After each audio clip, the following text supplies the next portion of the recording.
उपन्यासों की श्रृंखला जिसमें देख रहे हैं आप गबन उपन्यास। अब तक आपने पिछले पार्ट में देखा है कि रमानाथ ने शतरंज का पजल सॉल्व कर लिया है एवं रमानाथ ने अपनी चाय की दुकान खोल ली है और रतन के पति खत्म हो चुके हैं, जो बड़ी दुखद बात है। और अब देखते हैं आगे का वृत्तांत, सुनते हैं गबन उपन्यास भाग 31। उसी दिन शव काशी लाया गया, यहीं उसकी दाह क्रिया हुई।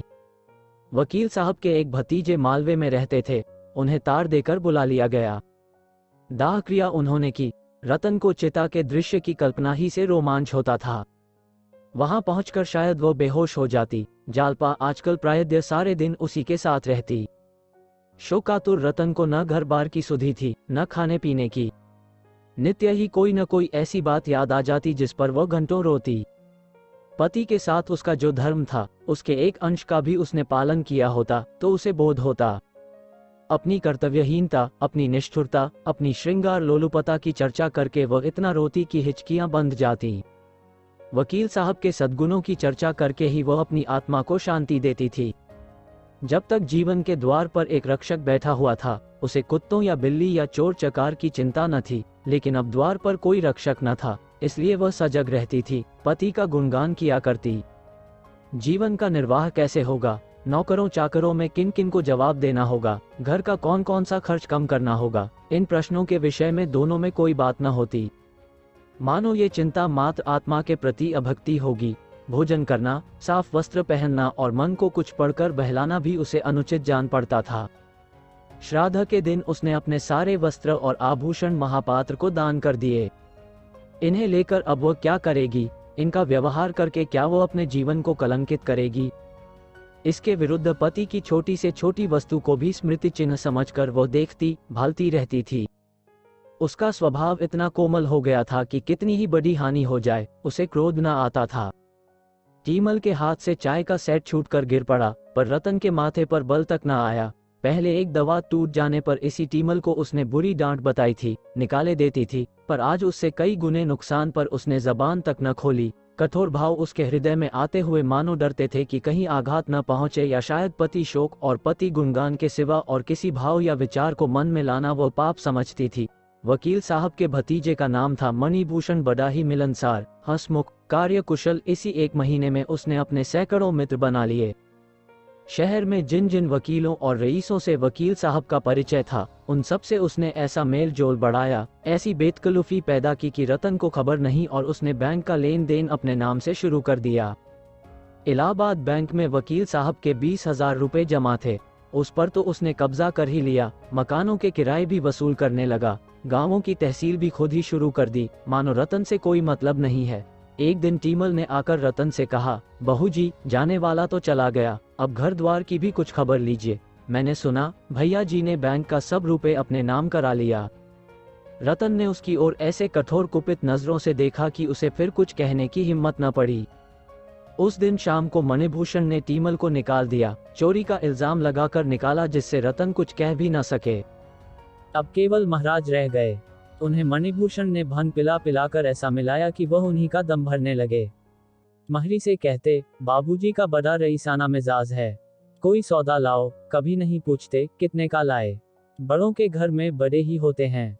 बहू जी बाल की खाल निकाला करती थी, यह बेचारे कुछ नहीं बोलते। महरी का मुंह पहले ही सी दिया गया था, उसके अधेड़ यौवन ने नए मालिक की रसिकता को चंचल कर दिया था। वह एक न एक बहाने से बाहर की बैठक में ही मंडलाया करती। रतन को जरा भी खबर न थी किस तरह उसके लिए व्यूह रचा जा रहा है। एक दिन मणिभूषण ने रतन से कहा, काकी जी, अब तो मुझे यहाँ रहना व्यर्थ मालूम होता है। मैं सोचता हूँ अब आपको लेकर घर चला जाऊँ, वहाँ आपकी बहू आपकी सेवा करेगी, बाल बच्चों में आपका जी बहल जाएगा और खर्च भी कम हो जाएगा।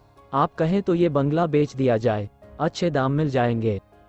रतन इस तरह चौंकी मानो उसकी मूर्छा भंग हो गई हो, मानो किसी ने उसे झंझोड़कर जगा दिया हो। सक पकाई हुई आंखों से उसकी ओर देखकर बोली, क्या मुझसे कुछ कह रहे हो?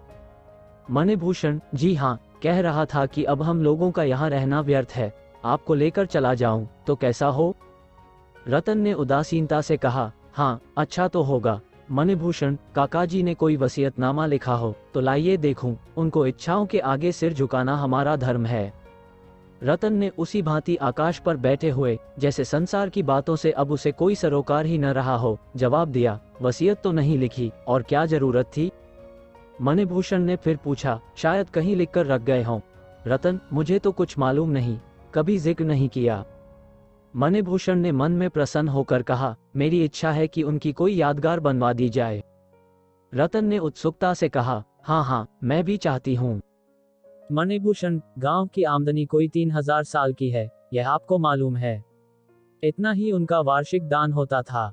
मैंने उनके हिसाब की किताब देखी है, 200-250 से किसी महीने में कम नहीं है। मेरी सलाह है कि वह सब्जियों का त्यों बना रहे। रतन ने प्रसन्न होकर कहा, हाँ और क्या? उद्धरण, मणिभूषण, तो गांव की आमदनी तो धर्मार्थ पर अर्पण कर दी जाए। मकानों का किराया कोई 200 रुपये महीना है, इससे उनके नाम पर एक छोटी सी संस्कृत पाठशाला खोल दी जाए। रतन, बहुत अच्छा होगा। मणिभूषण, और यह बंगला बेच दिया जाए, इस रुपए को बैंक में रख दिया जाए। रतन, बहुत अच्छा होगा, मुझे रुपए पैसे की अब क्या जरूरत है? मणिभूषण, आपकी सेवा के लिए तो हम सब हाजिर हैं। मोटर भी अलग कर दी जाए, अभी से यह फिक्र की जाएगी, तब जाकर कहीं 2-3 महीने में फुर्सत मिलेगी। रतन ने लापरवाही से कहा, अभी जल्दी क्या है, कुछ रुपए बैंक में तो हैं। मणिभूषण, बैंक में कुछ रुपए थे, मगर महीने भर से खर्च भी तो हो रहे हैं। 1500 पड़े होंगे। यहाँ तो रुपए जैसे हवा में उड़ जाते हैं। मुझसे तो इस शहर में 1 महीना भी न रहा जाए। मोटर को तो जल्द ही निकाल देना चाहिए। रतन ने इसके जवाब में भी यही कह दिया, अच्छा तो होगा। वह उस मानसिक दुर्बलता की दशा में थी जब मनुष्य को छोटे छोटे काम भी असूझ मालूम होने लगते हैं। मणिभूषण की कार्य कुशलता ने एक प्रकार से उसे पराभूत कर दिया था। इस समय जो उसके साथ थोड़ी सी भी सहानुभूति दिखा देता, उसी को वह अपना शुभ चिंतक समझने लगती। शोक और मनस्ताप ने उसके मन को इतना कोमल और नर्म बना दिया था कि उस पर किसी की भी छाप पड़ सकती थी। उसकी सारी मलिनता और विकैता मानो भस्म हो गई थी। वह सभी को अपना समझती थी। उसे किसी पर संदेह न था, किसी से शंका न थी। कदाचित उसके सामने कोई चोर भी उसकी संपत्ति का अपहरण करता तो वह शोर न मचाती। गबन उपन्यास भाग 32। षोडशी के बाद से जालपा ने रतन के घर आना जाना कम कर दिया था। केवल एक बार घंटे 2 घंटे के लिए चली जाया करती थी। इधर कई दिनों से मुंशी दयानाथ को ज्वर आने लगा था। उन्हें ज्वर में छोड़कर कैसे जाती। मुंशी जी को जरा भी ज्वर आता तो वह बकझक करने लगते थे। कभी गाते, कभी रोते, कभी यमदूतों को अपने सामने नाचते देखते। उनका जी चाहता कि सारा घर मेरे पास बैठा रहे, संबंधियों को भी बुला लिया जाए, जिसमें वह सबसे अंतिम भेंट कर लें, क्योंकि इस बीमारी से बचने की उन्हें आशा न थी। यमराज स्वयं उनके सामने विमान लिए खड़े थे। जागेश्वरी और सब कुछ कर सकती थी, उनकी बकझक न सुन सकती थी। ज्यों ही वह रोने लगते, वह कमरे से निकल जाती। उसे भूत बाधा का भ्रम होता था। मुंशी जी के कमरे में कई समाचार पत्रों के गाइल थे, यही उन्हें एक व्यसन था। जालपा का जी वहां बैठे बैठे घबराने लगता तो इन गाइलों को उलट पलट कर देखने लगती। एक दिन उसने एक पुराने पत्र में शतरंज का एक नक्शा देखा, जिसे हल कर देने के लिए किसी सज्जन ने पुरस्कार भी रखा था। उसे ख्याल आया कि जिस ताक पर रमानाथ की बिसात और मुहरे रखे हुए हैं, उस पर एक किताब में कई नक्शे भी दिए हुए हैं। वह तुरंत दौड़ी हुई ऊपर गई और वह कापी उठा लाई। यह नक्शा उस कापी में मौजूद था, और नक्शा ही न था, उसका हल भी दिया हुआ था। जालपा के मन में सहसा यह विचार चमक पड़ा, इस नक्शे को किसी पत्र में छपा दूं तो कैसा हो, शायद उनकी निगाह पड़ जाए। यह नक्शा इतना सरल तो नहीं है कि आसानी से हल हो जाए। इस नगर में जब कोई उनका सानी नहीं है, तो ऐसे लोगों की संख्या बहुत नहीं हो सकती जो यह नक्शा हल कर सके। कुछ भी हो, जब उन्होंने यह नक्शा हल किया है तो इसे देखते ही फिर हल कर लेंगे। जो लोग पहली बार देखेंगे, उन्हें 2-1 दिन सोचने में लग जाएंगे। मैं लिख दूंगी कि जो सबसे पहले हल कर ले, उसी को पुरस्कार दिया जाए। जुआ तो है ही, उन्हें रुपए न भी मिले तो भी इतना तो संभव है ही कि हल करने वालों में उनका नाम भी हो, कुछ पता लग जाएगा। कुछ भी न हो तो रुपए ही तो जाएंगे। 10 रुपए का पुरस्कार रख दूं। पुरस्कार कम होगा तो कोई बड़ा खिलाड़ी इधर ध्यान न देगा। यह बात भी रमा के हित की ही होगी। इसी उधेड़ बुन में वह आज रतन से न मिल सकी। रतन दिन भर तो उसकी राह देखती रही। जब वह शाम को भी न गई तो उससे न रहा गया। आज वह पति शोक के बाद पहली बार घर से निकली। कहीं रौनक न थी, कहीं जीवन न था, मानो सारा नगर शोक मना रहा है। उसे तेज मोटर चलाने की धुन थी, पर आज वह तांगे से भी कम जा रही थी। एक वृद्धा को सड़क के किनारे बैठे देखकर उसने मोटर रोक दिया और उसे 4 आने दे दिए। कुछ आगे और बढ़ी तो 2 कांस्टेबल एक कैदी को लिए जा रहे थे। उसने मोटर रोककर एक कांस्टेबल को बुलाया और उसे 1 रुपए देकर कहा, इस कैदी को मिठाई खिला देना। कांस्टेबल ने सलाम करके रुपए ले लिया। दिल में खुश हुआ, आज किसी भाग्यवान का मुंह देखकर उठा था। जालपा ने उसे देखते ही कहा, क्षमा करना बहन, आज मैं न आ सकी। दादाजी को कई दिन से ज्वर आ रहा है। रतन ने तुरंत मुंशी जी के कमरे की ओर कदम उठाया और पूछा, यही है न? तुमने मुझसे न कहा। मुंशी जी का ज्वर इस समय कुछ उतरा हुआ था। रतन को देखते ही बोले, बड़ा दुख हुआ देवी जी, मगर यह तो संसार है। आज एक की बारी है, कल दूसरे की बारी है। यही चल चलाव लगा हुआ है। अब मैं भी चला नहीं बच सकता, बड़ी प्यास है, जैसे छाती में कोई भट्टी जल रही हो, फूंका जाता हूँ। कोई अपना नहीं होता। बाई जी, संसार के नाते सब स्वार्थ के नाते हैं। आदमी अकेला हाथ पसारे एक दिन चला जाता है। हाय हाय, लड़का था वह भी हाथ से निकल गया, न जाने कहाँ गया। आज होता तो एक पानी देने वाला तो होता। यह 2 लौंडे हैं, इन्हें कोई फिक्र ही नहीं, मैं मर जाऊं या जी जाऊं। इन्हें 3 वक्त खाने को चाहिए, 3 दट पानी पीने को, बस और किसी काम के नहीं। यहाँ बैठते दोनों का दम घुटता है। क्या करूं, अब की न बचूंगा। रतन ने तस्कीन दी, यह मलेरिया है, 2-4 दिन में आप अच्छे हो जाएंगे। घबराने की कोई बात नहीं। मुंशी जी ने दीन नजरों से देखकर कहा, बैठ जाए बहू जी, आप कहती हैं, आपका आशीर्वाद है तो शायद बच जाऊं, लेकिन मुझे तो आशा नहीं है। मैं भी ताल ठोके यमराज से लड़ने को तैयार बैठा हूं। अब उनके घर मेहमानी खाऊंगा। अब कहाँ जाते हैं बचकर बचा। ऐसा रगे दूं कि वह भी याद करें। लोग कहते हैं वहां भी आत्माएं इसी तरह रहती हैं। इसी तरह वहां भी कचहरियां हैं, हाकिम हैं, राजा हैं, रंग हैं, व्याख्यान होते हैं, समाचार पत्र छपते हैं। फिर क्या चिंता है, वहां भी अहलमद हो जाऊंगा, मजे से अखबार पढ़ा करूंगा। रतन को ऐसी हंसी छूटी कि वहां खड़ी न रह सकी। मुंशी जी विनोद के भाव से वे बातें नहीं कर रहे थे। उनके चेहरे पर गंभीर विचार की रेखा थी।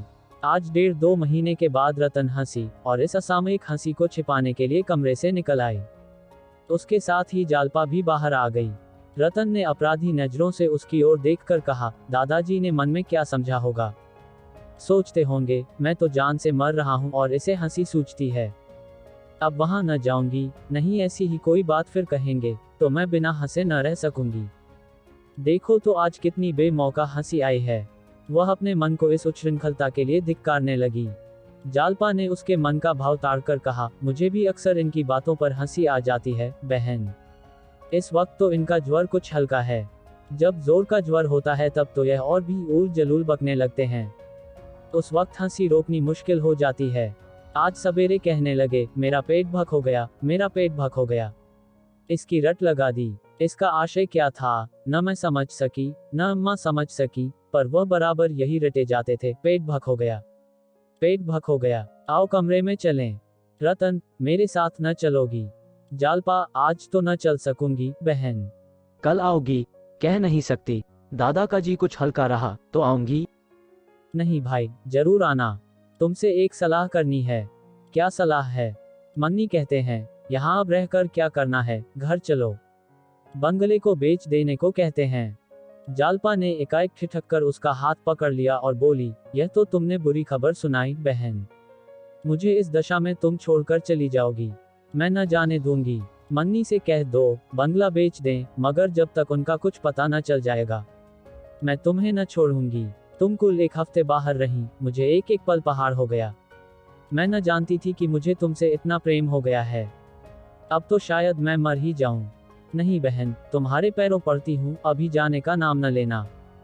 रतन की भी आंखें भर आई। बोली, मुझसे भी वहां न रहा जाएगा, सच कहती हूँ। मैं तो कह दूंगी, मुझे नहीं जाना है।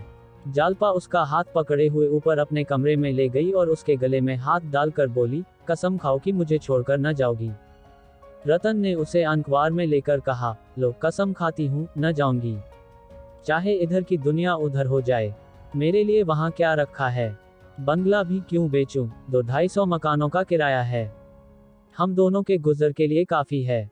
मैं आज ही मन्नी से कह दूंगी, मैं न जाऊंगी। सहसा फर्श पर शतरंज के मुहरे और नक्शे देखकर उसने पूछा, यह शतरंज किसके साथ खेल रही थी? जालपा ने शतरंज के नक्शे पर अपने भाग्य का पांसा फेंकने की जो बात सोची थी, वह सब उससे कह सुनाई। मन में डर रही थी कि यह कहीं इस प्रस्ताव को व्यर्थ न समझे, पागलपन न ख्याल करे, लेकिन रतन सुनते ही बाग बाग हो गई। बोली, 10 रुपए तो बहुत कम पुरस्कार है, 50 रुपए कर दो। रुपए मैं देती हूँ। जालपा ने शंका की, लेकिन इतने पुरस्कार के लोभ से कहीं अच्छे शतरंजबाजों ने मैदान में कदम रखा तो? रतन ने दृढ़ता से कहा, कोई हरज नहीं। बाबूजी की निगाह पड़ गई तो वह इसे जरूर हल कर लेंगे और मुझे आशा है कि सबसे पहले उन्हीं का नाम आवेगा। कुछ ना होगा तो पता तो लग ही जाएगा, अखबार के दफ्तर में तो उनका पता आ ही जाएगा। तुमने बहुत अच्छा उपाय सोच निकाला है। मेरा मन कहता है इसका अच्छा फल होगा। मैं अब मन की प्रेरणा की कायल हो गई हूँ। जब मैं इन्हें लेकर कलकत्ता चली थी, उस वक्त मेरा मन कह रहा था यहाँ जाना अच्छा ना होगा। जालपा, तो तुम्हें आशा है पूरी? मैं कल सवेरे रुपए लेकर आऊंगी। तो मैं आज खत लिख रखूंगी, किसके पास भेजूं? वहाँ का कोई प्रसिद्ध पत्र होना चाहिए।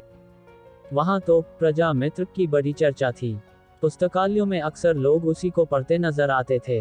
उद्धरण, तो प्रजा मित्र ही को लिखूंगी, लेकिन रुपए हड़प कर जाए और नक्शा न छापे तो क्या होगा क्या? 50 रुपए ही तो ले जाएगा।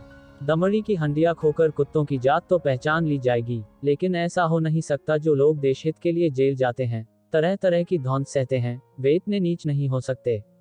मेरे साथ आधा घंटे के लिए चलो तो तुम्हें इसी वक्त रुपए दे दूं। जालपा ने निमराजी होकर कहा, इस वक्त कहाँ चलूं?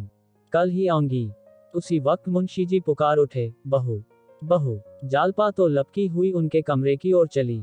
रतन बाहर जा रही थी कि जागेश्वरी पंखा लिए अपने को जलती हुई दिखाई पड़ गई। रतन ने पूछा, तुम्हें गर्मी लग रही है अम्मान जी? मैं तो ठंड के मारे कांप रही हूँ। अरे, तुम्हारे पांवों में यह क्या उजला उजला लगा हुआ है? क्या आटा पीस रही थी?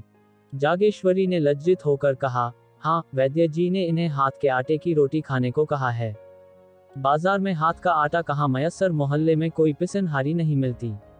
मजूरने तक चक्की से आटा पिसवा लेती हैं। मैं तो एक आना सेर देने को राजी हूँ, पर कोई मिलती ही नहीं।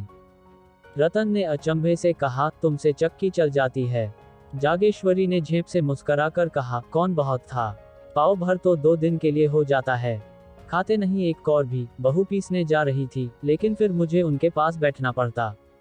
मुझे रात भर चक्की पीसना गौ है, उनके पास घड़ी भर बैठना गौ नहीं। रतन जाकर जांत के पास 1 मिनट खड़ी रही, फिर मुस्कुराकर माची पर बैठ गई और बोली, तुमसे तो अब जांत न चलता होगा मान जी। लाओ थोड़ा सा गेहूं मुझे दो, देखूं तो। जागेश्वरी ने कानों पर हाथ रखकर कहा, अरे नहीं बहू, तुम क्या पीसोगी? चलो यहाँ से। रतन ने प्रमाण दिया, मैंने बहुत दिनों तक पीसा है मान जी। जब मैं अपने घर थी तो रोज पीसती थी मेरी अम्मा। लाओ थोड़ा सा गेहूं, हाथ दुखने लगेगा, छाले पड़ जाएंगे। कुछ नहीं होगा मान जी, आप गेहूं तो लाए। जागेश्वरी ने उसका हाथ पकड़कर उठाने की कोशिश करके कहा, गेहूं घर में नहीं है। अब इस वक्त बाजार से कौन लावे? अच्छा चलिए, मैं भंडारे में देखूं। गेहूं होगा कैसे नहीं। रसोई की बगल वाली कोठरी में सब खाने पीने का सामान रहता था। रतन अंदर चली गई और हांडियों में टटोल टटोल कर देखने लगी। एक हांडी में गेहूं निकल आए।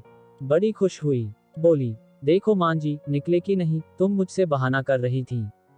उसने एक टोकरी में थोड़ा सा गेहूं निकाल लिया और खुश खुश चक्की पर जाकर पीसने लगी। जागेश्वरी ने जाकर जालपा से कहा, बहू, वह जांत पर बैठी गेहूं पीस रही हैं। उठाती हूँ, उठती ही नहीं। कोई देख ले तो क्या कहे। जालपा ने मुंशी जी के कमरे से निकलकर सास की घबराहट का आनंद उठाने के लिए कहा, यह तुमने क्या गजब किया अम्मान जी। सचमुच, कोई देख ले तो नाक ही कट जाए। चलिए जरा देखूं। जागेश्वरी ने विवशता से कहा, क्या करूं, मैं तो समझा के हार गई, मानती ही नहीं। जालपा ने जाकर देखा तो रतन गेहूं पीसने में मग्न थी। विनोद के स्वाभाविक आनंद से उसका चेहरा खिला हुआ था। इतनी ही देर में उसके माथे पर पसीने की बूंदें आ गई थीं। उसके बलिष्ठ हाथों में जांत लट्टू के समान नाच रहा था। जालपा ने हंसकर कहा, ओ री, आटा महीन हो, नहीं पैसे न मिलेंगे। रतन को सुनाई न दिया, बहरों की भांति अनिश्चित भाव से मुस्कराई। जालपा ने और जोर से कहा, आटा खूब महीन पीसना, नहीं पैसे ना पाएगी। रतन ने भी हंसकर कहा, जितना महीन कहिए उतना महीन पीस दूं बहूजी। पिसाई अच्छी मिलनी चाहिए। जालपा, मोले शेर। रतन, मोले शेर सही। जालपा, मुंह धो आओ। धोले शेर मिलेंगे। रतन, मैं यह सब पीस कर उठूंगी। तुम यहाँ क्यों खड़ी हो? जालपा, आज जाऊं, मैं भी खिंचा दूं। रतन, जी चाहता है कोई जांत का गीत गाऊं। जालपा, अकेले कैसे गाओगी? जागेश्वरी से, अम्मा आप जरा दादाजी के पास बैठ जायम, मैं अभी आती हूँ। जालपा भी जांत पर जा बैठी और दोनों जांत का यह गीत गाने लगी। मोही जोगिन बना के कहाँ गए रे जोगिया। दोनों के स्वर मधुर थे। जांत की घुमुर घुमुर उनके स्वर के साथ सास का काम कर रही थी। जब दोनों एक कड़ी गाकर चुप हो जाती, तो जांत का स्वर माना कंठ ध्वनि से रंजित होकर और भी मनोहर हो जाता था। दोनों के हृदय इस समय जीवन के स्वाभाविक आनंद से पूर्ण थे। न शोक का भार था, न वियोग का दुख। जैसे दो चिड़ियां प्रभात की अपूर्व शोभा से मग्न होकर चहक रही हों। गबन उपन्यास भाग 33। रमानाथ की चाय की दुकान खुल तो गई, पर केवल रात को खुलती थी। दिन भर बंद रहती थी। रात को भी अधिकतर देवी दीन ही दुकान पर बैठता, पर बिक्री अच्छी हो जाती थी। पहले ही दिन 3 रुपए के पैसे आए, दूसरे दिन से 4-5 रुपए का औसत पड़ने लगा। चाय इतनी स्वादिष्ट होती थी कि जो एक बार यहाँ चाय पी लेता फिर दूसरी दुकान पर न जाता। रमा ने मनोरंजन की भी कुछ सामग्री जमा कर दी। कुछ रुपए जमा हो गए, तो उसने एक सुंदर मेज ली। चिराग जलने के बाद साफ भाजी की बिक्री ज्यादा न होती थी। वह उन टोकरों को उठाकर अंदर रख देता और बरामदे में वह मेज लगा देता। उस पर ताश के सेट रख देता। 2 दैनिक पत्र भी मंगाने लगा। दुकान चल निकली। उन्हीं 3-4 घंटों में 6-7 रुपए आ जाते थे और सब खर्च निकालकर 3-4 रुपए बच रहते थे। इन 4 महीनों की तपस्या ने रमा की भोग लालसा को और भी प्रचंड कर दिया था। जब तक हाथ में रुपए न थे, वह मजबूर था। रुपए आते ही सैर सपाटे की धुन सवार हो गई। सिनेमा की याद भी आई। रोज के व्यवहार की मामूली चीजें, जिन्हें अब तक वह टालता आया था, अब अबाधा रूप से आने लगी। देवी दीन के लिए वह एक सुंदर रेशमी चादर लाया। जगों के सिर में पीड़ा होती रहती थी। एक दिन सुगंधित तेल की शीशियां लाकर उसे दे दी। दोनों निहाल हो गए। अब बुढ़िया कभी अपने सिर पर बोझ लाती तो डांटता, काकी अब तो मैं भी 4 पैसे कमाने लगा हूँ, अब तू क्यों जान देती है। अगर फिर कभी तेरे सिर पर टोकरी देखी तो कहे देता हूँ, दुकान उठाकर फेंक दूंगा। फिर मुझे जो सजा चाहे दे देना। बुढ़िया बेटे की डांट सुनकर गदगद हो जाती। मंडी से बोझ लाती तो पहले चुपके से देखती, रमा दुकान पर नहीं है। अगर वह बैठा होता तो किसी दली को 1-2 पैसा देकर उसके सिर पर रख देती। वह न होता तो लपकी हुई आती और जल्दी से बोझ उतार कर शांत बैठ जाती, जिससे रमा भांप न सके। एक दिन मनोरमा थिएटर में राधेश्याम का कोई नया ड्रामा होने वाला था। इस ड्रामे की बड़ी धूम थी। एक दिन पहले से ही लोग अपनी जगहें रक्षित करा रहे थे। रमा को भी अपनी जगह रक्षित करा लेने की धुन सवार हुई। सोचा, कहीं रात को टिकट न मिला तो टापते रह जाएंगे। तमाशे की बड़ी तारीफ है। उस वक्त 1 के 2 देने पर भी जगह न मिलेगी। इसी उत्सुकता ने पुलिस के भय को भी पीछे डाल दिया। ऐसी आफत नहीं आई है कि घर से निकलते ही पुलिस पकड़ लेगी। दिन को न सही, रात को तो निकलता ही हूँ। पुलिस चाहती तो क्या रात को न पकड़ लेती। फिर मेरा वह हुलिया भी नहीं रहा। पगड़ी चेहरा बदल देने के लिए काफी है। यूं मन को समझाकर वह 10 बजे घर से निकला। देवी दीन कहीं गया हुआ था। बुढ़िया ने पूछा, कहाँ जाते हो बेटा? रमा ने कहा, कहीं नहीं काकी, अभी आता हूँ। रमा सड़क पर आया तो उसका साहस हिम की भांति पिघलने लगा। उसे पग पग पर शंका होती थी। कोई कांस्टेबल ना आ रहा हो। उसे विश्वास था कि पुलिस का एक चौकीदार भी उसका हुलिया पहचानता है और उसके चेहरे पर निगाह पड़ते ही पहचान लेगा।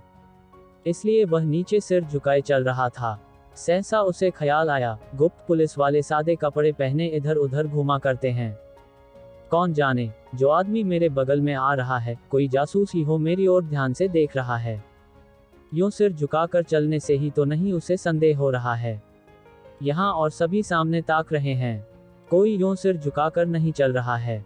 मोटरों की इस रेल पेल में सिर झुकाकर चलना मौत को नेवता देना है। पार्क में कोई इस तरह चहलकदमी करे तो कर सकता है।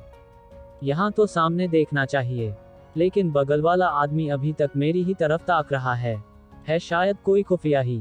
उसका साथ छोड़ने के लिए 1 तंबोली की दुकान पर पान खाने लगा। वह आदमी आगे निकल गया। रमा ने आराम की लंबी सांस ली। अब उसने सिर उठा लिया और दिल मजबूत करके चलने लगा। इस वक्त राम का भी कहीं पता न था, नहीं उसी पर बैठ लेता। थोड़ी ही दूर चला होगा कि 3 कांस्टेबल आते दिखाई दिए। रमा ने सड़क छोड़ दी और पटरी पर चलने लगा। ख्वामख्वाह सांप के बिल में उंगली डालना कौन सी बहादुरी है।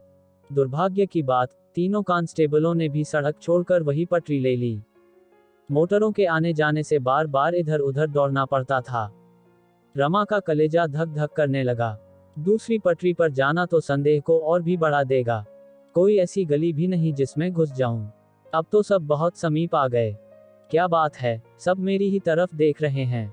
मैंने बड़ी हिमाकत की कि यह पगड़ बांध लिया, और बंदी भी कितनी बेतुकी। एक टीले सा ऊपर उठ गया है। यह पगड़ी आज मुझे पकड़ावेगी। बांधी थी कि इससे सूरत बदल जाएगी। यह उल्टे और तमाशा बन गई। हाँ, तीनों मेरी ही ओर ताक रहे हैं। आपस में कुछ बातें भी कर रहे हैं। रमा को ऐसा जान पड़ा, पैरों में शक्ति नहीं है।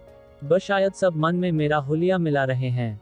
अब नहीं बच सकता। घर वालों को मेरे पकड़े जाने की खबर मिलेगी तो कितने लज्जित होंगे। जालपा तो रो रो कर प्राण ही दे देगी। 5 साल से कम सजा न होगी।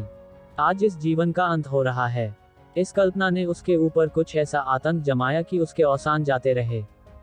जब सिपाहियों का दल समीप आ गया तो उसका चेहरा भय से कुछ ऐसा विकृत हो गया, उसकी आंखें कुछ ऐसी सशंक हो गई, और अपने को उनकी आंखों से बचाने के लिए वह कुछ इस तरह दूसरे आदमियों की आड़ खोजने लगा कि मामूली आदमी को भी उस पर संदेह होना स्वाभाविक था। फिर पुलिस वालों की मंजी हुई आंखें क्यों चुकती। एक ने अपने साथी से कहा, यो मनई चोर न होए तो तुमरी टांगन ते निकल जाइब, कस चोरन की नाई ताकत है। दूसरा बोला, कुछ संदेह तो हमों का हुआ रहा है। फुरे कह पांडे, असली चोर है। तीसरा आदमी मुसलमान था। उसने रमानाथ को ललकारा, ओ जियो पगड़ी, जरा इधर आना, तुम्हारा क्या नाम है। रमानाथ ने सीना जोरी के भाव से कहा, हमारा नाम पूछकर क्या करोगे। मैं क्या चोर हूँ। चोर नहीं, तुम सा हो, नाम क्यों नहीं बताते। रमा ने एक क्षण आगा पीछा में पढ़कर कहा, हीरालाल। घर कहाँ है। घर, हाँ घर ही पूछते हैं, शाहजहांपुर। कौन मोहल्ला। रमा शाहजहांपुर न गया था, न कोई कल्पित नाम ही उसे याद आया कि बता दे। दुस्साहस के साथ बोला, तुम तो मेरा हुलिया लिख रहे हो। कांस्टेबल ने भभकी दी, तुम्हारा हुलिया पहले से ही लिखा हुआ है। नाम झूठ बताया, सयनत झूठ बताई, मोहल्ला पूछा तो बगलें झांकने लगे। महीनों से तुम्हारी तलाश हो रही है, आज जाकर मिले हो, चलो थाने पर। यह कहते हुए उसने रमानाथ का हाथ पकड़ लिया। रमा ने हाथ छुड़ाने की चेष्टा करके कहा, वारंट लाओ तब हम चलेंगे। क्या मुझे कोई देहाती समझ लिया है। कांस्टेबल ने एक सिपाही से कहा, पकड़ लो जी इनका हाथ, वहीं थाने पर वारंट दिखाया जाएगा। शहरों में ऐसी घटनाएं मदारियों के तमाशों से भी ज्यादा मनोरंजक होती हैं। सैकड़ों आदमी जमा हो गए। देवी दीन इसी समय अफीम लेकर लौटा आ रहा था। यह जमाव देखकर वह भी आ गया। देखा कि 3 कांस्टेबल रमानाथ को घसीटे लिए जा रहे हैं। आगे बढ़कर बोला, हैं जमादार, यह क्या करते हो। यह पंडित जी तो हमारे मेहमान हैं, कहाँ पकड़े लिए जाते हो। उद्धरण। तीनों कांस्टेबल देवी दीन से परिचित थे। रुक गए। एक ने कहा, तुम्हारे मेहमान हैं यह कब से। उद्धरण। देवी दीन ने मन में हिसाब लगाकर कहा, 4 महीने से कुछ बेशी हुए होंगे। मुझे प्रयाग में मिल गए थे। रहने वाले भी वहीं के हैं। मेरे साथ ही तो आए थे। मुसलमान सिपाही ने मन में प्रसन्न होकर कहा, इनका नाम क्या है। देवी दीन ने सिट पिटाकर कहा, नाम इन्होंने बताया न होगा। सिपाहियों का संदेह दृढ़ हो गया। पांडे ने आंखें निकालकर कहा, जान परत है तुमहु मिले हो, नाव काहे नाही बतावत हो इनका। उद्धरण। देवी दीन ने आधारहीन साहस के भाव से कहा, मुझसे रोब न जमाना पांडे, समझे। यहाँ धमकियों में नहीं आने के।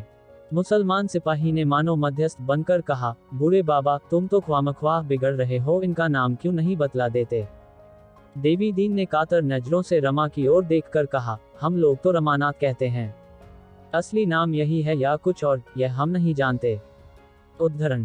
पांडे ने आंखें निकालकर हथेली को सामने करके कहा, बोलो पंडित जी, क्या नाम है तुम्हारा। रमानाथ या हीरालाल, या दोनों, एक घर का एक ससुराल का। उद्धरण। तीसरे सिपाही ने दर्शकों को संबोधित करके कहा, नाम है रमानाथ, बतावत है हीरालाल। सबूत हुआ गवाह। दर्शकों में कानाफसी होने लगी। शुबहे की बात तो है, साफ है, नाम और पता दोनों गलत बता दिया। एक मारवाड़ी सज्जन बोले, उचक को सो है। एक मौलवी साहब ने कहा, कोई इश्तिहारी मुल्जिम है। जनता को अपने साथ देखकर सिपाहियों को और भी जोर हो गया। रमा को भी अब उनके साथ चुपचाप चले जाने ही में अपनी कुशल दिखाई दी। इस तरह सिर झुका लिया, मानो उसे इसकी बिल्कुल परवाह नहीं है कि उस पर लाठी पड़ती है या तलवार।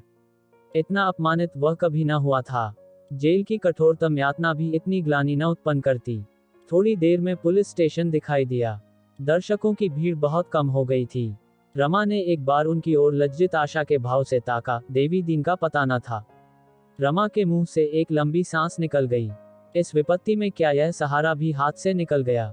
गबन उपन्यास भाग 34। पुलिस स्टेशन के दफ्तर में इस समय बड़ी मेज के सामने 4 आदमी बैठे हुए थे।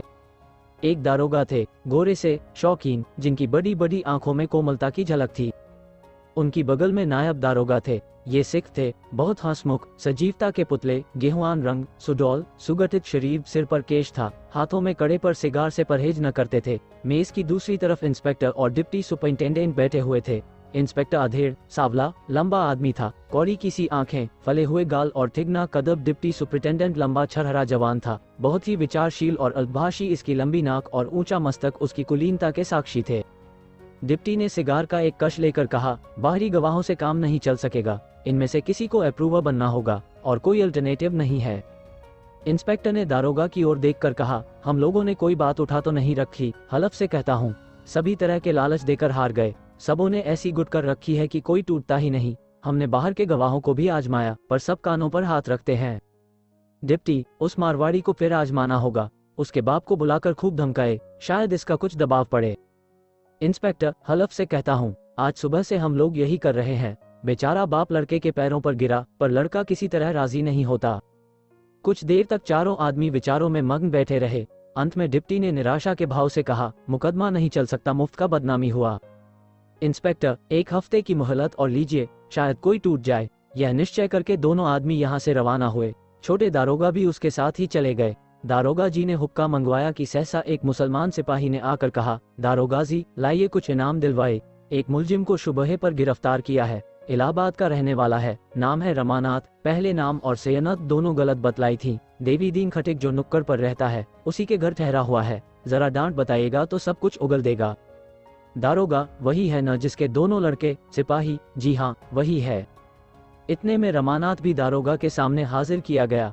दारोगा ने उसे सिर से पांव तक देखा, मानो मन में उसका हुलिया मिला रहे हों। तब कठोर दृष्टि से देखकर बोले, अच्छा, यह इलाहाबाद का रमानाथ है। खूब मिले भाई, 6 महीने से परेशान कर रहे हो। कैसा साफ हुलिया है कि अंधा भी पहचान ले। यहाँ कब से आए हो? कांस्टेबल ने रमा को परामर्श दिया, सब हाल सच सच कह दो तो तुम्हारे साथ कोई सख्ती न की जाएगी। रमा ने प्रसन्नचित बनने की चेष्टा करके कहा, अब तो आपके हाथ में हूँ, रियायत कीजिए या सख्ती कीजिए। इलाहाबाद की म्यूनिसिपैलिटी में नौकर था। हिमाकत कहिए या बदनसीबी, चुंगी के 400 रुपए मुझसे खर्च हो गए। मैं वक्त पर रुपए जमा न कर सका। शर्म के मारे घर के आदमियों से कुछ न कहा, नहीं तो इतने रुपए इंतजाम हो जाना कोई मुश्किल न था। जब कुछ बस न चला तो वहां से भागकर यहाँ चला आया। इसमें एक हर्फ भी गलत नहीं है। दारोगा ने गंभीर भाव से कहा, मामला कुछ संगीन है। क्या कुछ शराब का चस्का पड़ गया था? मुझसे कसम ले लीजिए, जो कभी शराब मुंह से लगाई हो। कांस्टेबल ने विनोद करके कहा, मोहब्बत के बाजार में लुट गए होंगे हुजूर। रमा ने मुस्कराकर कहा, मुझसे फाके मस्तों का वहां कहाँ गुजर। दारोगा, तो क्या जुआ खेल डाला या बीवी के लिए जेवर बनवा डाले? रमा झेप कर रह गया। अपराधी मुस्कुराहट उसके मुख पर रो पड़ी। दारोगा, अच्छी बात है, तुम्हें भी यहाँ खासे मोटे जेवर मिल जाएंगे। एकाएक बूढ़ा देवीदीन आकर खड़ा हो गया। दारोगा ने कठोर स्वर में कहा, क्या काम है यहाँ? देवीदीन, हुजूर को सलाम करने चला आया। इन बेचारों पर दया की नजर रहे हुजूर, बेचारे बड़े सीधे आदमी हैं। दारोगा, बचा सरकारी मुलजिम को घर में छिपाते हो, उस पर सिफारिश करने आए हो। देवीदीन, मैं क्या सिफारिश करूंगा हुजूर, 2 कौड़ी का आदमी। दारोगा, जानता है, इन पर वारंट है, सरकारी रुपए गबन कर गए हैं। देवीदीन, हुजूर, भूल चूक आदमी से ही तो होती है, जवानी की उम्र है ही, खर्च हो गए होंगे। ये कहते हुए देवीदीन ने 5 गिनियां कमर से निकालकर मेज पर रख दी। दारोगा ने तड़प कर कहा, यह क्या है? देवीदीन, कुछ नहीं है, हुजूर को पान खाने को। दारोगा, रिश्वत देना चाहता है? क्यों, कहो तो बचा, इसी इल्जाम में भेज दूं? देवीदीन, भेज दीजिए सरकार, घरवाली लकड़ी कफन की फिक्र से छूट जाएगी, वहीं बैठा आपको दुआ दूंगा। दारोगा, अबे इन्हें छुड़ाना है तो 50 गिनियां लाकर सामने रखो, जानते हो इनकी गिरफ्तारी पर 500 रुपए का इनाम है। देवी दीन, आप लोगों के लिए इतना इनाम हुजूर क्या है, ये गरीब परदेसी आदमी हैं, जब तक जिएंगे आपको याद करेंगे। दारोगा, बक बक मत कर, यहाँ धर्म कमाने नहीं आया हूँ। देवी दीन, बहुत तंग हूँ हुजूर, दुकानदारी तो नाम की है। कांस्टेबल, बुधिया से मांग जाके। देवी दीन, कमाने वाला तो मैं ही हूँ हुजूर, लड़कों का हाल जानते ही हो, तन पेट काट कर कुछ रुपए जमा कर रखे थे, सो अभी 7 धाम किए चला आता हूँ, बहुत तंग हो गया हूँ। दारोगा, तो अपनी गिनियां उठा ले, इसे बाहर निकाल दो जी। देवी दीन, आपका हुक्म है तो लीजिए, जाता हूँ, धक्का क्यों दिलवाइएगा। दारोगा, कांस्टेबल सेद इन्हें हिरासत में रखो, मुंशी से कहो इनका बयान लिख लें। देवी दीन के होंठ आवेश से कांप रहे थे, उसके चेहरे पर इतनी व्यग्रता रमा ने कभी नहीं देखी, जैसे कोई चिड़िया अपने घोंसले में कौवे को घुसते देखकर विनल हो गई हो। वो 1 मिनट तक थाने के द्वार पर खड़ा रहा, फिर पीछे गिरा और एक सिपाही से कुछ कहा, तब लपका हुआ सड़क पर चला गया, मगर एक ही पल में फिर लौटा और दारोगा से बोला, हुजूर 2 घंटे की मोहलत न दीजिएगा। रमा अभी वही खड़ा था, उसकी यह ममता देखकर रो पड़ा, बोला, दादा अब तुम हैरान न हो, मेरे भाग्य में जो कुछ लिखा है वह होने दो, मेरे भी यहाँ होते तो इससे ज्यादा और क्या करते, मैं मरते दम तक तुम्हारा उपकार। देवी दीन ने आंखें पोंछते हुए कहा, कैसी बातें कर रहे हो भैया, जब रुपए पर आई तो देवी दीन पीछे हटने वाला आदमी नहीं है, इतने रुपए तो एक दिन जुए में हार जीत गया हूँ, अभी घर बेच दूं तो 10,000 की मालियत है, क्या सिर पर लाद कर ले जाऊंगा। दारोगा जी, अभी भैया को हिरासत में न भेजो, मैं रुपए की गिका करके थोड़ी देर में आता हूँ। देवी दीन चला गया तो दारोगा जी ने सहृदयता से भरे स्वर में कहा, है तो खुर्राट मगर बड़ा नेक, तुमने इसे कौन सी बूटी सुंघा दी। रमा ने कहा, गरीबों पर सभी को रहम आता है। दारोगा ने मुस्करा कर कहा, पुलिस को छोड़कर इतना और कहिए, मुझे तो यकीन नहीं कि 50 गिनियां लावे। रमानाथ, अगर लाए भी तो उससे इतना बड़ा तावान नहीं दिलाना चाहता, आप मुझे शौक से हिरासत में ले लें। दारोगा, मुझे 500 के बदले 650 मिल रहे हैं, क्यों छोड़ूं, तुम्हारी गिरफ्तारी का इनाम मेरे किसी दूसरे भाई को मिल जाए तो क्या बुराई है। रमानाथ, जब मुझे चक्की पीसनी है तो जितनी जल्द पीस लूं उतना ही अच्छा, मैंने समझा था मैं पुलिस की नजरों से बचकर रह सकता हूं, अब मालूम हुआ कि यह बैकली और 8 पहर पकड़ लिए जाने का खौफ जेल से कम जानलेवा नहीं। दारोगाजी को एकाएक जैसे कोई भूली हुई बात याद आ गई, मेज के दराज से एक मिसल निकाली, उसके पन्ने इधर उधर उल्टे, तब नम्रता से बोले, अगर मैं कोई ऐसी तरकीब बतलाऊं कि देवी दीन के रुपए भी बच जाएं और तुम्हारे ऊपर भी आंच ना आए तो कैसा। रमा ने अविश्वास के भाव से कहा, ऐसी तरकीब कोई है, मुझे तो आशा नहीं। दारोगा, अभी साई के 100 खेल हैं, इसका इंतजाम मैं कर सकता हूँ, आपको महज एक मुकदमे में शहादत देनी पड़ेगी। रमानाथ, झूठी शहादत होगी। दारोगा, नहीं, बिल्कुल सच्ची, बस समझ लो कि आदमी बन जाओगे, म्यूनिसिपैलिटी के पंजे से तो छूट जाओगे, शायद सरकार परवरिश भी करे, यो अगर चलान हो गया तो 5 साल से कम की सजा न होगी। मान लो इस वक्त देवी तुम्हें बचा भी ले तो बकरे की माँ कब तक खैर मनाएगी, जिंदगी खराब हो जाएगी, तुम अपना नफा नुकसान खुद समझ लो, मैं जबरदस्ती नहीं करता। दारोगाजी ने डकैती का वृतांत कह सुनाया। रमा ऐसे कई मुकदमे समाचार पत्रों में पढ़ चुका था, संशय के भाव से बोला, तो मुझे मुकबिर बनना पड़ेगा और यह कहना पड़ेगा कि मैं भी इन डकैतियों में शरीक था, ये तो झूठी शहादत हुई। दारोगा, मुमामला बिल्कुल सच्चा है, आप बेगुनाहों को न फंसाएंगे, वही लोग जेल जाएंगे जिन्हें जाना चाहिए, फिर झूठ कहाँ रहा, डाकुओं के डर से यहाँ के लोग शहादत देने पर राजी नहीं होते, बस और कोई बात नहीं। यह मैं मानता हूँ कि आपको कुछ झूठ बोलना पड़ेगा, लेकिन आपकी जिंदगी बनी जा रही है, इसके लिहाज से तो इतना झूठ कोई चीज नहीं, खूब सोच लीजिए, शाम तक जवाब दीजिएगा। रमा के मन में बात बैठ गई, अगर एक बार झूठ बोलकर वह अपने पिछले कर्मों का प्रायश्चित कर सके और भविष्य भी सुधार ले तो पूछना ही क्या, जेल से तो बच जाएगा। इसमें बहुत आगा पीछा की जरूरत ही न थी। हाँ, इसका निश्चय हो जाना चाहिए कि उस पर फिर म्यूनिसिपैलिटी अभियोग न चलाएगी और उसे कोई जगह अच्छी मिल जाएगी। वह जानता था पुलिस की गर्ज है और वह मेरी कोई वाजिब शर्त अस्वीकार न करेगी। इस तरह बोला मानो उसकी आत्मा धर्म और अधर्म के संकट में पड़ी हुई है। मुझे यही डर है कि कहीं मेरी गवाही से बेगुनाह लोग न फंस जाएं। दारोगा, इसका मैं आपको इत्मीनान दिलाता हूँ। रमानाथ, लेकिन कल को म्यूनिसिपैलिटी मेरी गर्दन नापे तो मैं किसे पुकारूंगा। दारोगा, मजाल है, म्यूनिसिपैलिटी चूं कर सके, गौजदारी के मुकदमे में मुद्दई तो सरकार ही होगी। जब सरकार आपको मुआफ कर देगी तो मुकदमा कैसे चलाएगी, आपको तहरीरी मुआफीनामा दे दिया जाएगा साहब। रमानाथ, और नौकरी। दारोगा, वह सरकार आप इंतजाम करेगी, ऐसे आदमियों को सरकार खुद अपना दोस्त बनाए रखना चाहती है। अगर आपकी शहादत बया हुई और उस फी की जिरहों के जाल से आप निकल गए तो फिर आप पारस हो जाएंगे। दारोगा ने उसी वक्त मोटर मंगवाई और रमा को साथ लेकर डिप्टी साहब से मिलने चल दिए। इतनी बड़ी कारगुजारी दिखाने में विलंब क्यों करते? डिप्टी से एकांत में खूब जीट उड़ाई।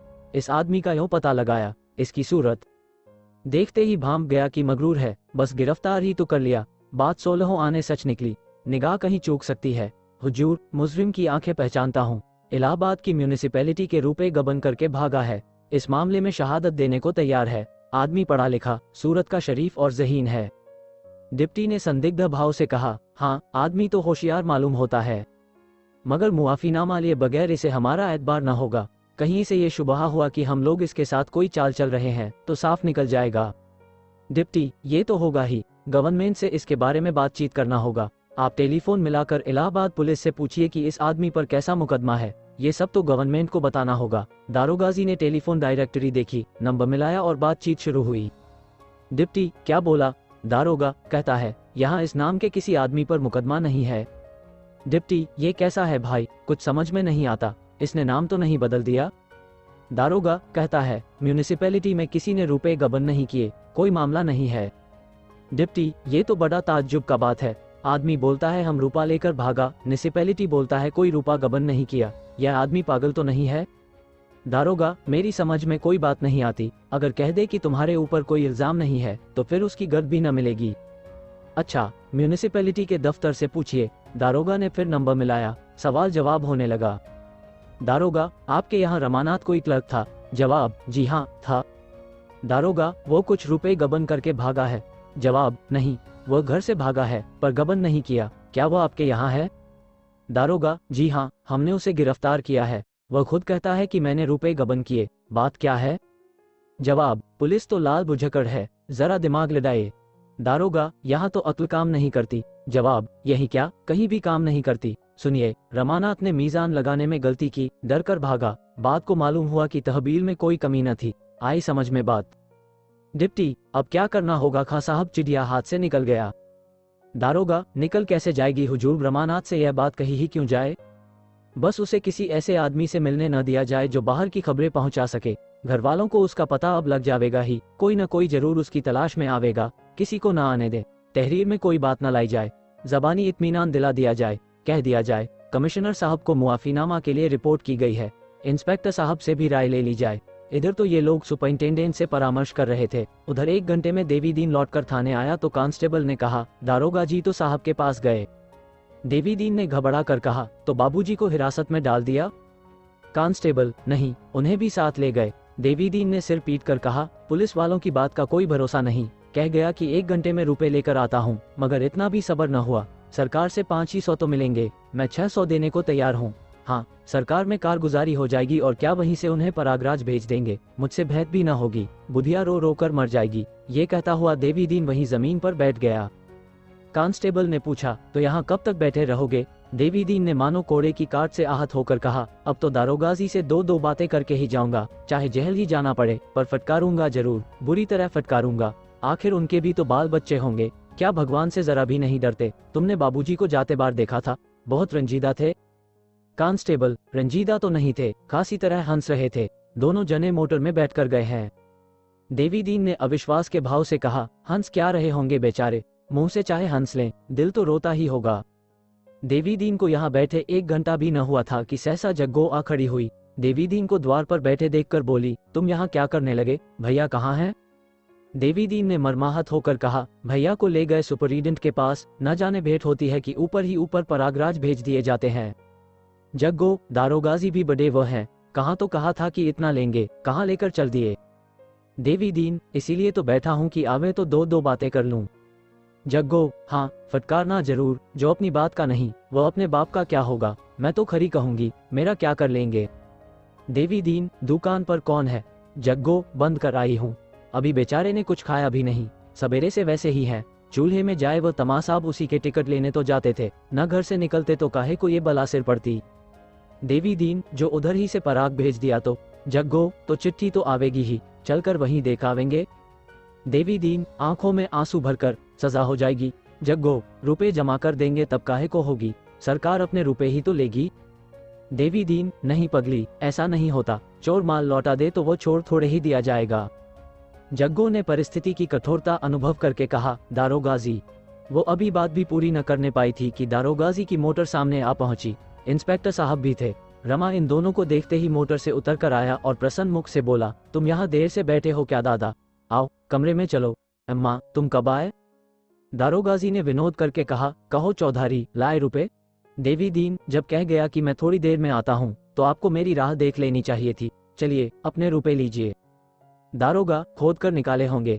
देवी दीन, आपके इकबाल से 1500 अभी ऊपर ही निकल सकते हैं, जमीन खोदने की जरूरत नहीं पड़ी। चलो भैया, बुधिया कब से खड़ी है, मैं रुपए चुका कर आता हूँ। ये तो इंस्पेक्टर साहब थे ना, पहले इसी थाने में थे। दारोगा, तो भाई अपने रुपए ले जाकर उसी हांडी में रख दो। अफसरों की सलाह हुई कि इन्हें छोड़ना न चाहिए, मेरे बस की बात नहीं है। इंस्पेक्टर साहब तो पहले ही दफ्तर में चले गए थे। ये तीनों आदमी बातें करते उसके बगल वाले कमरे में गए। देवी दीन ने दारोगा की बात सुनी तो भौहें तिरछी हो गई। बोला, दारोगाजी, मर्दों की एक बात होती है, मैं तो यही जानता हूँ। मैं रुपए आपके हुक्म से लाया हूँ, आपको अपना कॉल पूरा करना पड़ेगा। कह के मुकर जाना नीचों का काम है। इतने कठोर शब्द सुनकर दारोगाजी को भना जाना चाहिए था, पर उन्होंने जरा भी बुरा न माना। हंसते हुए बोले, भाई अब चाहे नीच कहो चाहे दगाबाज कहो, पर हम इन्हें छोड़ नहीं सकते। ऐसे शिकार रोज नहीं मिलते। कॉल के पीछे अपनी तरक्की नहीं छोड़ सकता। दारोगा के हंसने पर देवी दीन और भी तेज हुआ। तो आपने कहा किस मुंह से था? दारोगा, कहा तो इसी मुंह से था, लेकिन मुंह हमेशा एक सा तो नहीं रहता। इसी मुंह से जिसे गाली देता हूँ उसकी इसी मुंह से तारीफ भी करता हूँ। देवी दीन, तिंक कर यह मूंछें मुड़वा डालिए। दारोगा, मुझे बड़ी खुशी से मंजूर है। नियत तो मेरी पहले ही थी, पर शर्म के मारे न मुड़वाता था। अब तुमने दिल मजबूत कर दिया। देवी दीन, हंसिए मत दारोगाजी, आप हंसते हैं और मेरा खून जला जाता है। मुझे चाहे जहल ही क्यों न हो जाए, लेकिन मैं कप्तान साहब से जरूर कह दूंगा। हूं तो टके का आदमी, पर आपके इकबाल से बड़े अफसरों तक पहुंच है। दारोगा, अरे यार, तो क्या सचमुच कप्तान साहब से मेरी शिकायत कर दोगे? देवी दीन ने समझा कि धमकी कारगर हुई। अकड़कर बोला, आप जब किसी की नहीं सुनते, बात कहकर मुकर जाते हैं, तो दूसरे भी अपने सी करेंगे ही। मेम साहब तो रोज ही दुकान पर आती हैं। दारोगा, कौन? देवी, अगर तुमने साहब या मेम साहब से मेरी कुछ शिकायत की तो कसम खाकर कहता हूँ कि घर खुदवा कर फेंक दूंगा। देवी दीन, जिस दिन मेरा घर खुदेगा उस दिन ये पगड़ी और चपरास भी न रहेगी हुजूर। दारोगा, अच्छा तो मारो हाथ पर हाथ, हमारी तुम्हारी दो दो चोटें हो जाएं, यही सही। देवी दीन, पछताओगे सरकार, कहे देता हूँ पछताओगे। रमा अब जबत न कर सका। अब तक वह देवी दीन के बिगड़ने का तमाशा देखने के लिए भीगी बिल्ली बना खड़ा था। कह कहा मारकर बोला, दादा, दारोगाजी तुम्हें चिढ़ा रहे हैं। हम लोगों में ऐसी सलाह हो गई है कि मैं बिना कुछ लिए दिए ही छूट जाऊंगा, ऊपर से नौकरी भी मिल जाएगी। साहब ने पक्का वादा किया है, मुझे अब यही रहना होगा। देवी दीन ने रास्ता भटके हुए आदमी की भांति कहा, कैसी बात है भैया, क्या कहते हो? क्या पुलिस वालों के चकमे में आ गए? इसमें कोई न कोई चाल जरूर छिपी होगी। रमा ने इत्मीनान के साथ कहा, और बात नहीं, एक मुकदमे में शहादत देनी पड़ेगी। देवी दीन ने संशय से सिर हिलाकर कहा, झूठा मुकदमा होगा? रमानाथ, नहीं दादा, बिल्कुल सच्चा मामला है, मैंने पहले ही पूछ लिया है। देवी दीन की शंका शांत न हुई। बोला, मैं इस बारे में और कुछ नहीं कह सकता भैया, जरा सोच समझकर काम करना। अगर मेरे रुपयों को डरते हो तो यही समझ लो कि देवी दीन ने अगर रुपयों की परवाह की होती तो आज लखपति होता। इन्हीं हाथों से 100-100 रुपए रोज कमाए और सब के सब उड़ा दिए हैं। किस मुकदमे में शहादत देनी है, कुछ मालूम हुआ? दारोगाजी ने रमा को जवाब देने का अवसर न देकर कहा, वही डकैतियों वाला मामला है जिसमें कई गरीब आदमियों की जान गई थी। इन डाकुओं ने सूबे भर में हंगामा मचा रखा था। उनके डर के मारे कोई आदमी गवाही देने पर राजी नहीं होता। देवी दीन ने उपेक्षा के भाव से कहा, अच्छा तो यह मुखबिर बन गए, ये बात है। इसमें तो जो पुलिस सिखाएगी वही तुम्हें कहना पड़ेगा। भैया, मैं छोटी समझ का आदमी हूँ, इन बातों का मर्म क्या जानूं, पर मुझसे मुखबिर बनने को कहा जाता तो मैं न बनता, चाहे कोई लाख रुपए देता। बाहर के आदमी को क्या मालूम कौन अपराधी है, कौन बेकसूर है। 2-4 अपराधियों के साथ 2-4 बेकसूर भी जरूर ही होंगे। दारोगा, हरगिज नहीं, जितने आदमी पकड़े गए हैं सब पक्के डाकू हैं। देवी दीन, ये तो आप कहते हैं ना, हमें क्या मालूम। दारोगा, हम लोग बेगुनाहों को फंसाएंगे ही क्यों, ये तो सोचो। देवी दीन, ये सब भुगते बैठा हूँ दारोगाजी, इससे तो यही अच्छा है कि आप इनका चालान कर दें। 1-2 साल का जेल ही तो होगा। एक अधर्म के दंड से बचने के लिए बेगुनाहों का खून तो सिर पर न चढ़ेगा। रमा ने भीरुता से कहा, मैंने खूब सोच लिया है दादा, सब कागज देख लिए हैं, इसमें कोई बेगुनाह नहीं है। देवी दीन ने उदास होकर कहा, होगा भाई, जान भी तो प्यारी होती है। ये कहकर वह पीछे घूम पड़ा। अपने मनोभावों को इससे स्पष्ट रूप से वह प्रकट न कर सकता था। एकाएक उसे एक बात याद आ गई। मुड़कर बोला, तुम्हें कुछ रुपए देता जाऊं। रमा ने खिसियाकर कहा, क्या जरूरत है, दारोगा, आज से इन्हें यहीं रहना पड़ेगा। देवी दीन ने कर्कश स्वर में कहा, हाँ हुजूर, इतना जानता हूँ। इनकी दावत होगी, बंगला रहने को मिलेगा, नौकर मिलेंगे, मोटर मिलेगी, ये सब जानता हूँ। कोई बाहर का आदमी इनसे मिलने न पावेगा, न यह अकेले आ जा सकेंगे, ये सब देख चुका हूँ। ये कहता हुआ देवी दीन तेजी से कदम उठाता हुआ चल दिया, मानो वहां उसका दम घुट रहा हो। दारोगा ने उसे पुकारा, पर उसने फिर कर न देखा। उसके मुख पर पराभूत वेदना छाई हुई थी। जग्गो ने पूछा, भैया नहीं आ रहे हैं? देवी दीन ने सड़क की ओर ताकते हुए कहा, भैया अब नहीं आवेंगे। जब अपने ही अपने न हुए तो बेगाने हैं ही। वह चला गया। बुढ़िया भी पीछे पीछे भुनभुनाती चली। गबन उपन्यास भाग 35। रुदन में कितना उल्लास, कितनी शांति, कितना बल है, जो कभी एकांत में बैठकर किसी की स्मृति में, किसी के वियोग में सिसक सिसक और बिलख बिलख नहीं रोया। वह जीवन के ऐसे सुख से वंचित है जिस पर सैकड़ों हंसियां न्योछावर हैं। उस मीठी वेदना का आनंद उन्हीं से पूछो जिन्होंने ये सौभाग्य प्राप्त किया है। हंसी के बाद मन खिकै हो जाता है, आत्मा क्षुब्धा हो जाती है, मानो हम थक गए हों, पराभूत हो गए हों। रुदन के पश्चात एक नवीन स्फूर्ति, एक नवीन जीवन, एक नवीन उत्साह का अनुभव होता है। जालपा के पास प्रजा मित्र कार्यालय का पत्र पहुंचा तो उसे पढ़कर वह रो पड़ी। पत्र एक हाथ में लिए दूसरे हाथ से चौखट पकड़े वह खूब रोई। क्या सोचकर रोई वह कौन कह सकता है। कदाचित अपने उपाय की इस आशातीत सफलता ने उसकी आत्मा को विनल कर दिया, आनंद की उस गहराई पर पहुंचा दिया जहां पानी है, या उस ऊंचाई पर जहां उष्णता हिम बन जाती है। आज 6 महीने के बाद ये सुख संवाद मिला। इतने दिनों वह छलमयी आशा और कठोर दुराशा का खिलौना बनी रही। कितनी बार उसके मन में तरंग उठी कि इस जीवन का क्यों न अंत कर दूं। कहीं मैंने सचमुच प्राण त्याग दिए होते तो उनके दर्शन भी न पाती। पर उनका हिया कितना कठोर है। 6 महीने से वहां बैठे हैं, एक पत्र भी न लिखा, खबर तक नहीं ली। आखिर यही न समझ लिया होगा कि बहुत होगा, रो रो कर मर जाएगी। उन्होंने मेरी परवाह ही कब की। 10-20 रुपए तो आदमी यार दोस्तों पर भी खर्च कर देता है। वह प्रेम नहीं है। प्रेम हृदय की वस्तु है, रुपए की नहीं। जब तक रमा का कुछ पता न था, जालपा सारा इल्जाम अपने सिर रखती थी, पर आज उनका पता पाते ही उसका मन अकस्मात कठोर हो गया। तरह तरह के शिकवे पैदा होने लगे। वहां क्या समझकर बैठे हैं, इसीलिए तो कि वह स्वाधीन हैं, आजाद हैं, किसी का दिया नहीं खाते। इसी तरह मैं कहीं बिना कहे सुने चली जाती तो वह मेरे साथ किस तरह पेश आते। शायद तलवार लेकर गर्दन पर सवार हो जाते या जिंदगी भर मुंह न देखते। वहीं खड़े खड़े जालपा ने मन ही मन शिकायतों का दफ्तर खोल दिया। सहसा रमेश बाबू ने द्वार पर पुकारा, गोपी गोपी जरा इधर आना। मुंशी जी ने अपने कमरे में पड़े पड़े कराह कर कहा, कौन है भाई, कमरे में आ जाओ। अरे आप हैं रमेश बाबू। बाबूजी, मैं तो मर कर जिया हूँ। बस यही समझिए कि नई जिंदगी हुई। कोई आशा न थी, कोई आगे न कोई पीछे। दोनों लौंडे आवारा हैं। मैं मरूं या जीऊं उनसे मतलब नहीं। उनकी माँ को मेरी सूरत देखते डर लगता है। बस बेचारी बहू ने मेरी जान बचाई, वह न होती तो अब तक चल बसा होता। रमेश बाबू ने कृत्रिम संवेदना दिखाते हुए कहा, आप इतने बीमार हो गए और मुझे खबर तक न हुई। मेरे यहाँ रहते आपको इतना कष्ट हुआ। बहू ने भी मुझे एक पुर्जा न लिख दिया। छुट्टी लेनी पड़ी होगी। मुंशी, छुट्टी के लिए दरख्वास्त तो भेज दी थी, मगर साहब मैंने डॉक्टरी सर्टिफिकेट नहीं भेजी। 16 रुपए किसके घर से लाता। एक दिन सिविल सर्जन के पास गया, मगर उन्होंने चिट्ठी लिखने से इनकार किया। आप तो जानते हैं वह बिना फीस लिए बात नहीं करते।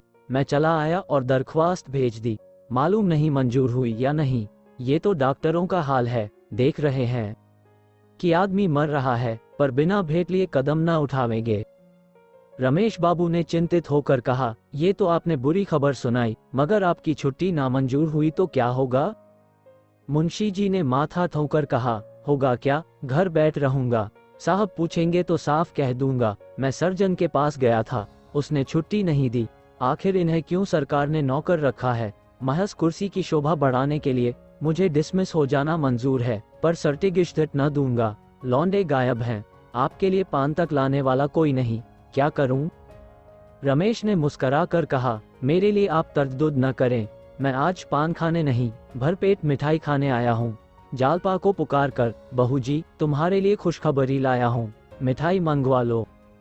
जालपा ने पान की तश्तरी उनके सामने रखकर कहा, पहले वह खबर सुनाइए। शायद आप जिस खबर को नई नई समझ रहे हों वो पुरानी हो गई हो। रमेश जी कहीं हो न, रमानाथ का पता चल गया, कलकत्ता में है।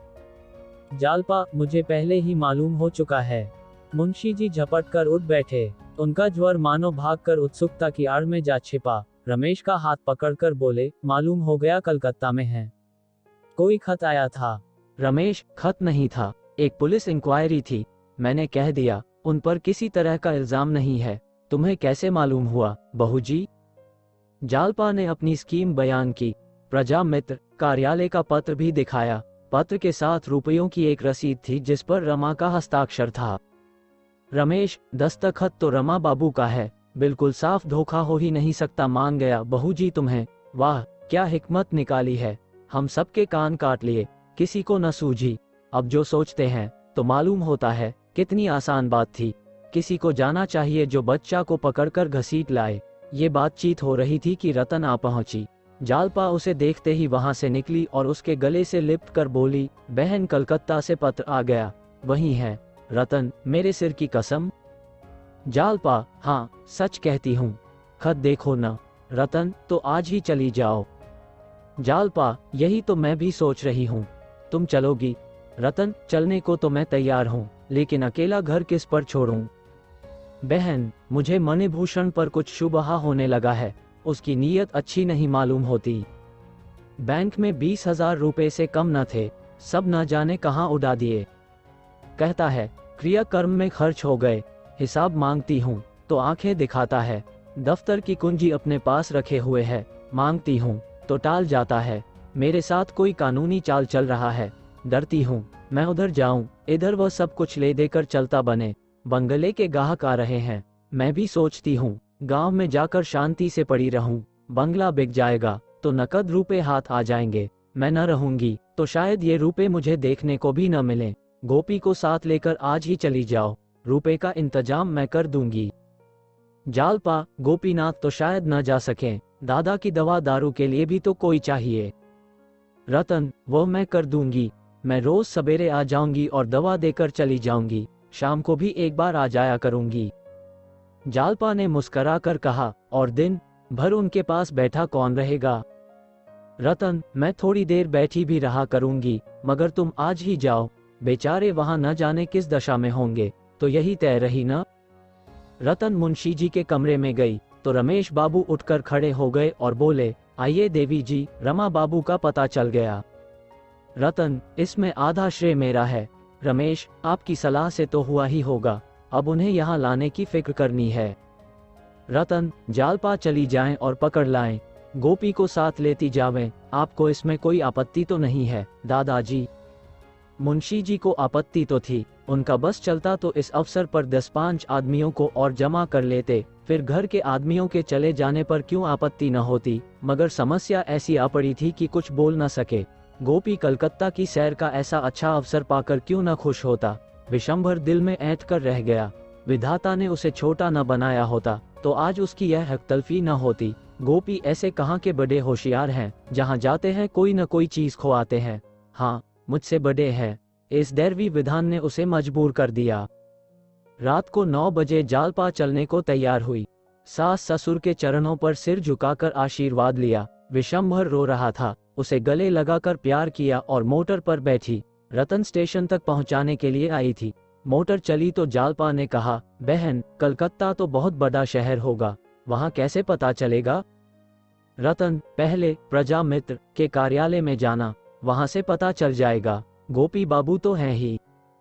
जालपा, ठहरूंगी कहाँ? रतन, कई धर्मशाले हैं। नहीं, होटल में ठहर जाना। देखो रुपए की जरूरत पड़े तो मुझे तार देना, कोई न कोई इंतजाम करके भेजूंगी। बाबूजी आ जाएं तो मेरा बड़ा उपकार हो, यह मणिभूषण मुझे तबाह कर देगा।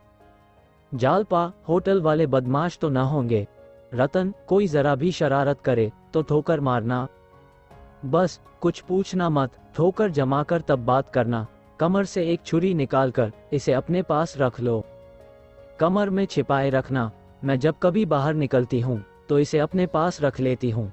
इससे दिल बड़ा मजबूत रहता है। जो मर्द किसी स्त्री को छेड़ता है उसे समझ लो कि पल्ले सिरे का काया, नीच और लंपट है। तुम्हारी छुरी की चमक और तुम्हारे तेवर देखकर ही उसकी ईह गशना हो जाएगी। सीधा दुम दबाकर भागेगा। लेकिन अगर ऐसा मौका आ ही पड़े जब तुम्हें छुरी से काम लेने के लिए मजबूर हो जाना पड़े, तो जरा भी मत झिझकना, छुरी लेकर पिल पड़ना। इसकी बिल्कुल फिक्र मत करना कि क्या होगा क्या ना होगा, जो कुछ होना होगा हो जाएगा। जालपा ने छुरी ले ली, पर कुछ बोली नहीं। उसका दिल भारी हो रहा था। इतनी बातें सोचने और पूछने की थी कि उनके विचार से ही उसका दिल बैठा जाता था। स्टेशन आ गया। अदलियों ने असबाब उतारा। गोपी टिकट लाया। जालपा पत्थर की मूर्ति की भांति प्लेटफॉर्म पर खड़ी रही, मानो चेतना शून्य हो गई हो। किसी बड़ी परीक्षा के पहले हम मौन हो जाते हैं, हमारी सारी शक्तियां उस संग्राम की तैयारी में लग जाती हैं। रतन ने गोपी से कहा, होशियार रहना। गोपी इधर कई महीनों से कसरत करता था। चलता तो मुडड़े और छाती को देखा करता। देखने वालों को तो वह ज्यों का त्यों मालूम होता है, पर अपनी नजर में वह कुछ और हो गया था। शायद उसे आश्चर्य होता था कि उसे आते देखकर क्यों लोग रास्ते से नहीं हट जाते, क्यों उसके डील डॉल से भयभीत नहीं हो जाते। अकड़ कर बोला, किसी ने जरा ची चपड़ की तो तोड़ दूंगा। रतन मुस्कराई, ये तो मुझे मालूम है, सो मत जाना। गोपी, पलक तक तो झपकेगी नहीं, मजाल है नींद आ जाए। गाड़ी आ गई। गोपी ने एक डिब्बे में घुसकर कब्जा जमाया। जालपा की आंखों में आंसू भरे हुए थे। बोली, बहन, आशीर्वाद दो कि उन्हें लेकर कुशल से लौट आऊं। इस समय उसका दुर्बल मन कोई आश्रय, कोई सहारा, कोई बल ढूंढ रहा था, और आशीर्वाद और प्रार्थना के सिवा वह बल उसे कौन प्रदान करता। यही बल और शांति का वह अक्षय भंडार है जो किसी को निराश नहीं करता, जो सबकी बाह पकड़ता है, सबका बेड़े पार लगाता है। इंजन ने सीटी दी। दोनों सहेलियां गले मिलीं। जालपा गाड़ी में जा बैठी।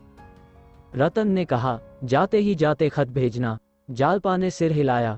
अगर मेरी जरूरत मालूम हो तो तुरंत लिखना, मैं सब कुछ छोड़कर चली आऊंगी। जालपा ने सिर हिला दिया। रास्ते में रोना मत। जालपा हंस पड़ी। गाड़ी चल दी।